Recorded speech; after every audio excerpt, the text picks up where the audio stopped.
berpendapat itu kalau terjadi pada saya.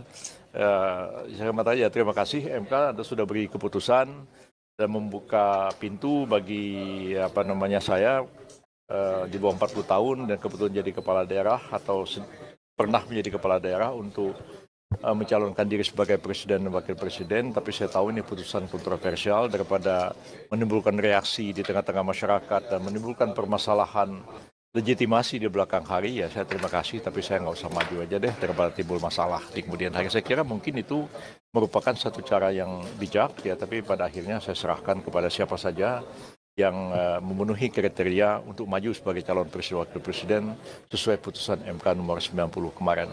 Dan ini jejak digital yang sudah tersebar di mana-mana. Ya itu konsekuensinya sederhana, itu kan perintah pengadilan. Makanya jangan cari wakil yang bermasalah. Kan dari awal bukan tidak tahu. Bahkan leading lawyer-nya yang juga anggota atau elit dari TKN sudah mengatakan kan bahwa putusan itu kontroversial ya.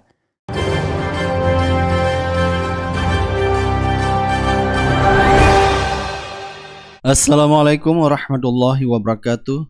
Refli Harun dalam podcastnya dia membongkar jejak digital Yusril Iza Mahendra, di mana dulu Yusril pernah mengatakan bahwa putusan MK nomor 90 adalah cacat hukum dan juga akan bermasalah ke depannya.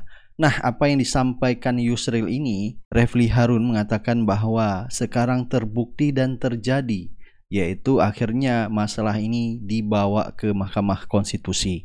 Justru pemohon dari paslon 01 maupun pemohon dari paslon 03 menggugat yaitu di petitumnya supaya yaitu cawapres dari paslon 02 didiskualifikasikan karena bermasalah sebelumnya tentang putusan MK nomor 90.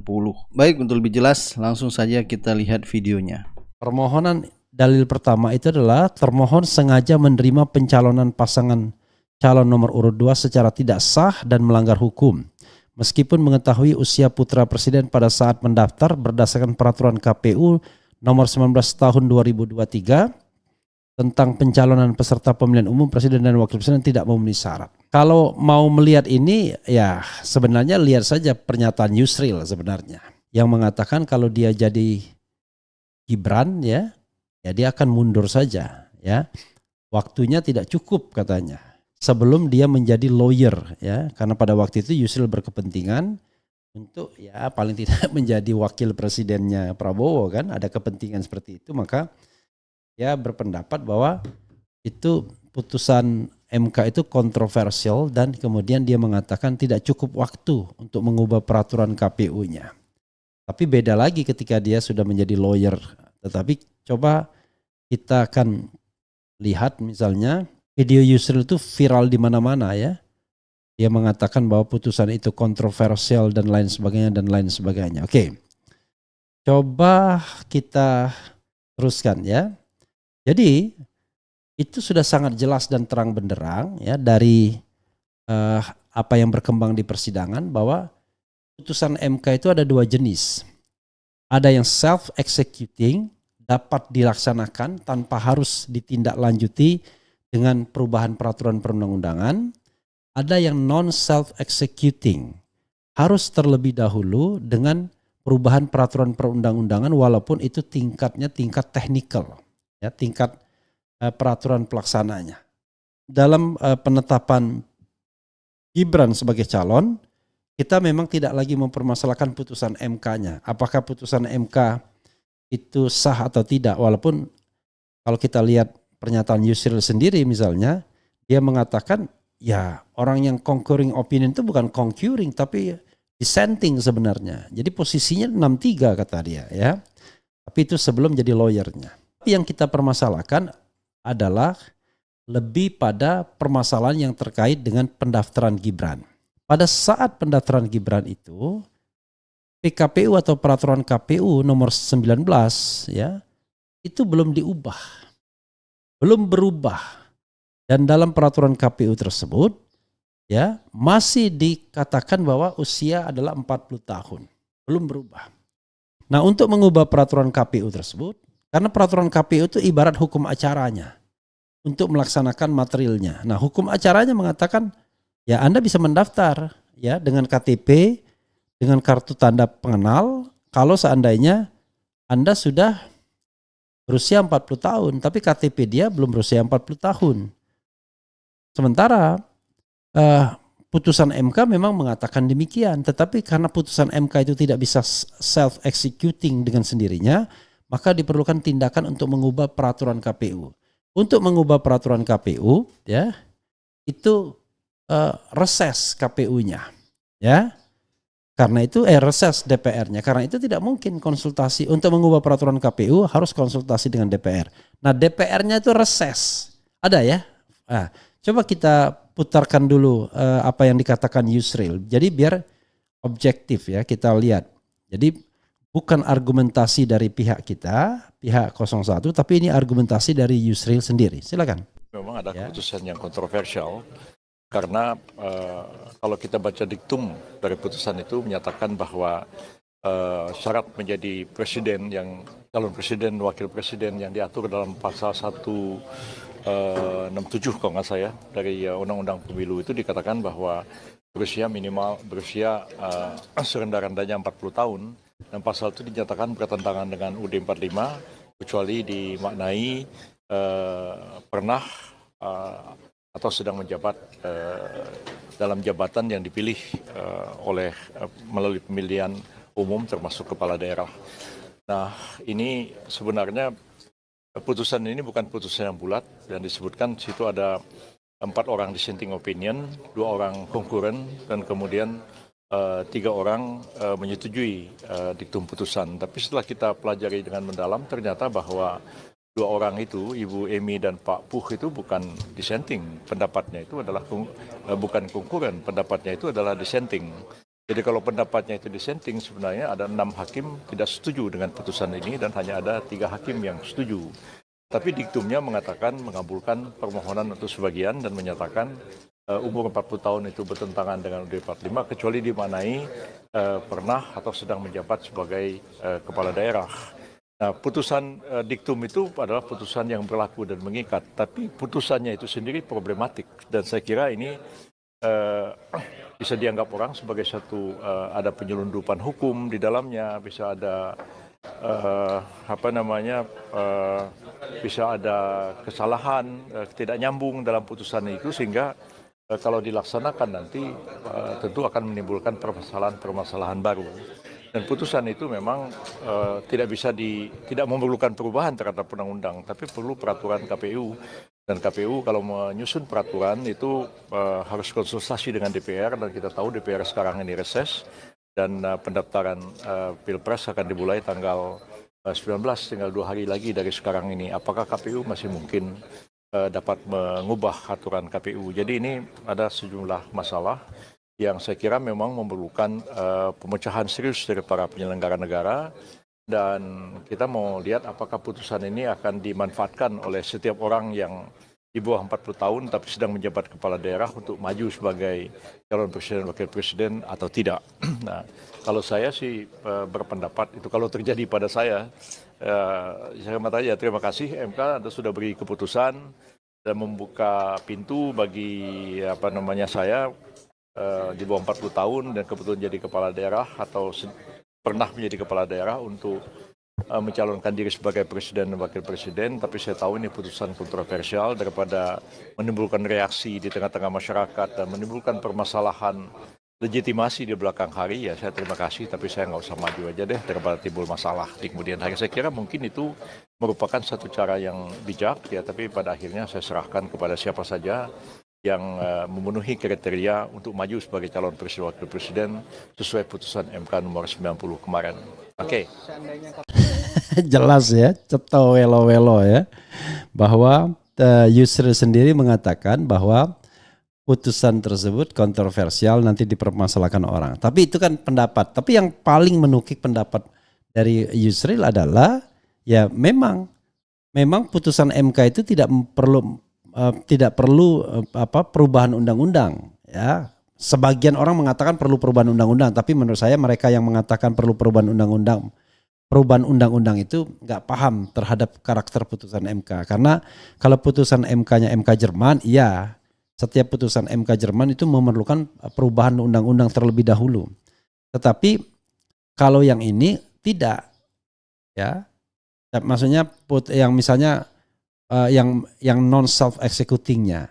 Nah, kalau ini tidak, kalau yang ini, ya, sobat era sekalian, itu langsung bisa diterapkan, tetapi tetap perlu mengubah peraturan KPU.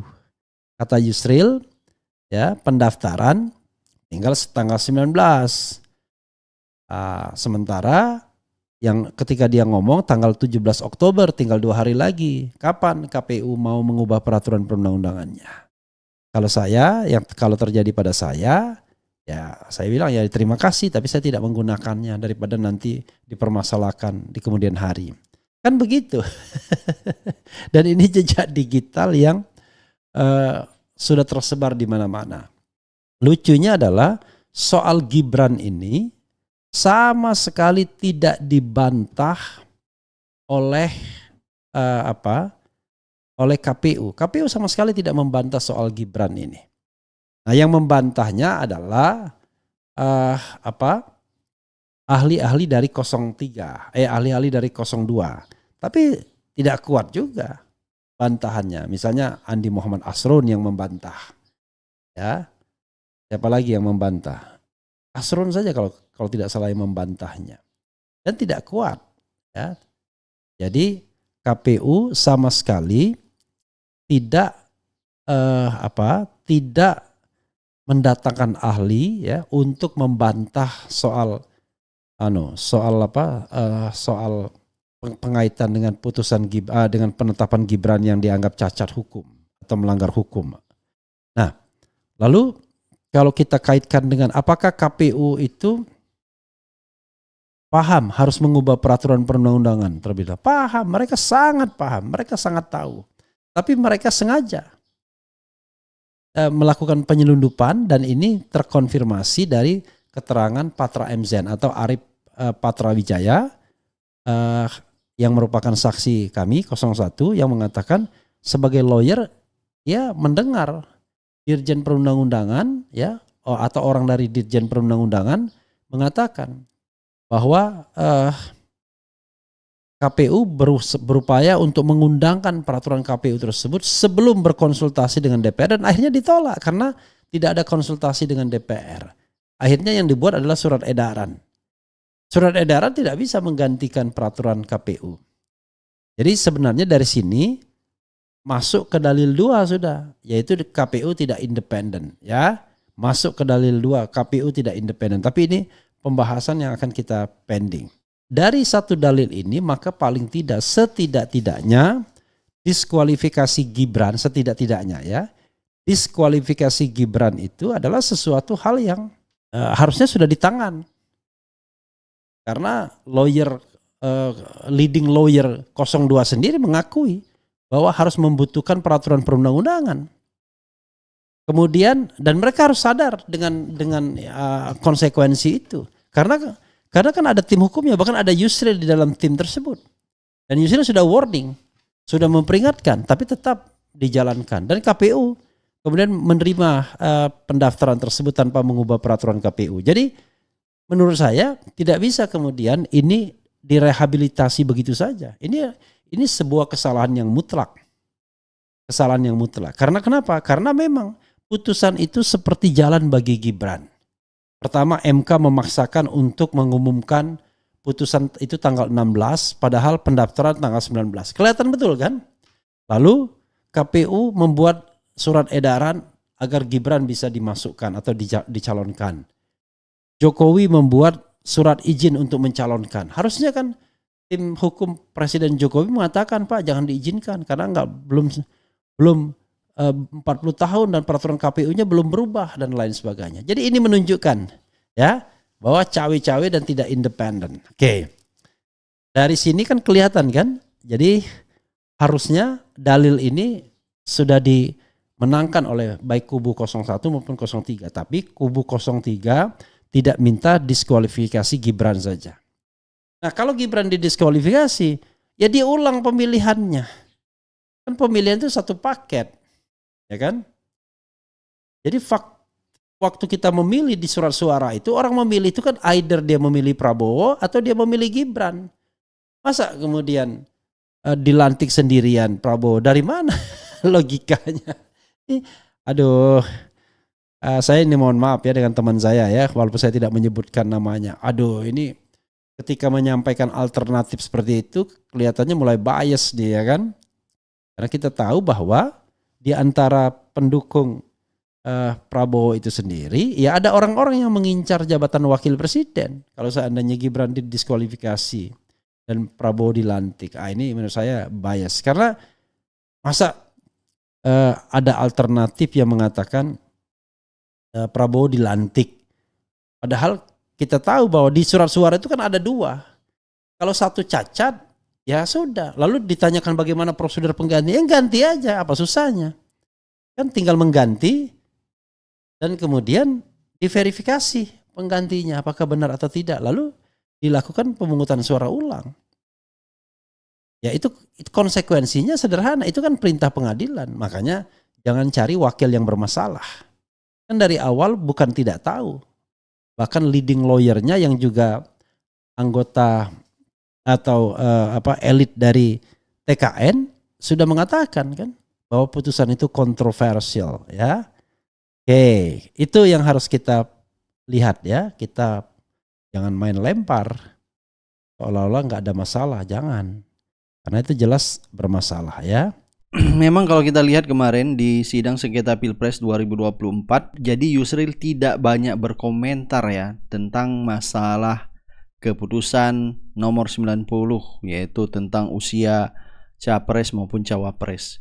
Nah, sehingga dari tim kuasa hukum dari Amin akhirnya membuka jejak digital Yusril di sidang sengketa Pilpres. Nah, apa kira-kira jawaban Yusril? Padahal sebelumnya Yusril sudah memperingatkan bahwa keputusan nomor 90 ini akan bermasalah dan benar-benar terjadi. Tetapi faktanya ya, Yusril akhirnya menjadi tim kuasa hukum dari paslon 02. Jadi ini cukup benar-benar aneh ya. Sebelum menjadi tim kuasa hukum dia berbicara kapasitas sebagai profesor tata negara, tetapi di saat dia masuk ke dalamnya justru dia membela.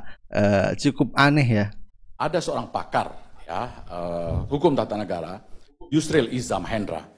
Dia di dalam wawancara dia dan di berbagai media dia mengatakan bahwa putusan nomor 90 Mahkamah Konstitusi itu cacat hukum secara serius, bahkan mengandung penyelundupan hukum. Karena itu dia berdampak panjang putusan MK itu. Sebab itu saudara Yusril mengatakan, andaikan saya Gibran, maka saya akan meminta kepada dia untuk tidak maju terus pencawapresannya.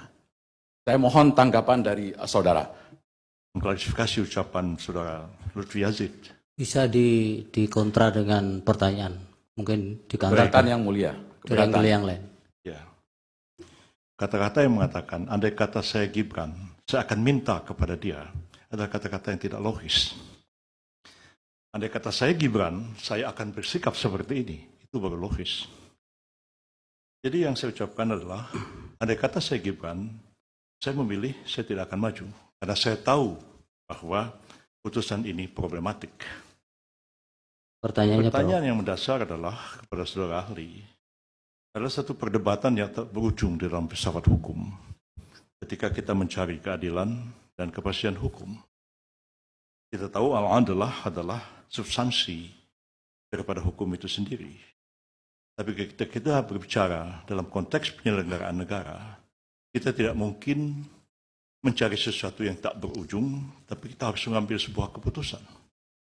Bahwa betul putusan 90 itu problematik kalau dilihat dari filsafat hukum, etik, dan lain-lain.